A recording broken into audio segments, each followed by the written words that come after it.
আমার চ্যানেলে আপনাদের স্বাগত। আমি বুঝতেই পারছেন আমি ডায়ালিসিস পেশেন্ট। আগে কিডনি খারাপ হয়েছে, তারপরে আমাকে ডায়ালিসিস যেতে হয়েছে। আর আমার কিডনিটা 5th স্টেজে ধরা পড়েছিল, কিডনি খারাপ হয়ে যায়। আগে বুঝতে পারিনি।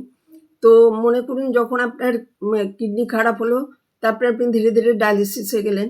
ডায়ালিসিস যাওয়ার পরে আপনি হয়তো ভাবছেন ডায়ালিসিস করছি, এবার কিডনি ঠিক হয়ে যাবে। তা কিন্তু হয় না, কেননা ক্রিয়েটিনিন সমানেই বাড়তে থাকে।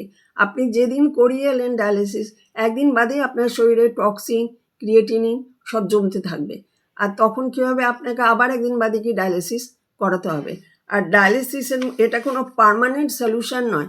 ডায়ালিসিস করাটা কোনো পার্মানেন্ট সলিউশন নয়, আপনাকে রেগুলার এটাকে মেনটেন করতে হবে। আর যেমন যেমন আপনি আপনার খাওয়া দাওয়া বা ওষুধ যা দেবে ডাক্তার, মেন হচ্ছে ডায়েটটা অবশ্যই মেনটেন করবেন। পটাশিয়াম জাতীয় খাবার একদম খাবেন না। আমি বারবার বলেছি, যেমন শাক, পালং শাক একদম খাবেন না, নারকেল খাবেন না।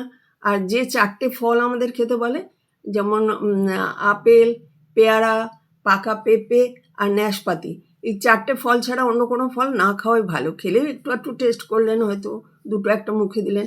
যতটা সম্ভব আপনার পটাশিয়ামের রেঞ্জ দেখে সেটা আপনি করবেন।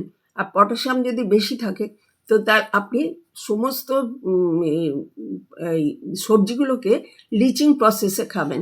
আর লিচিং প্রসেস আমি আরেকদিনও বলেছি, লিচিং প্রসেস মানে কিন্তু কুকারে স্টিম করে জল ফেলে দিলাম, ওটা কিন্তু লিচিং প্রসেস নয়।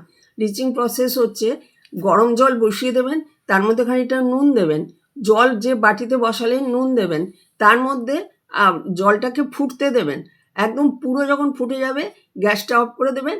আর যে তরকারিটা আপনি রান্না করছেন, মনে করুন বাঁধাকপি রান্না করছেন, ভালো করে ধুয়ে ওর মধ্যে দিয়ে ঢাকা দিয়ে 1 ঘন্টা কমসে কম রেখে দেবেন।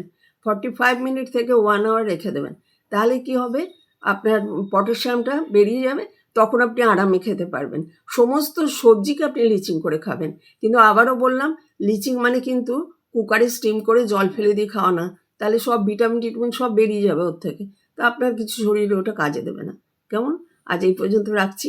আশা করি বুঝতে পেরেছেন লিচিং প্রসেসটা। আমার চ্যানেল দেখার জন্য ধন্যবাদ।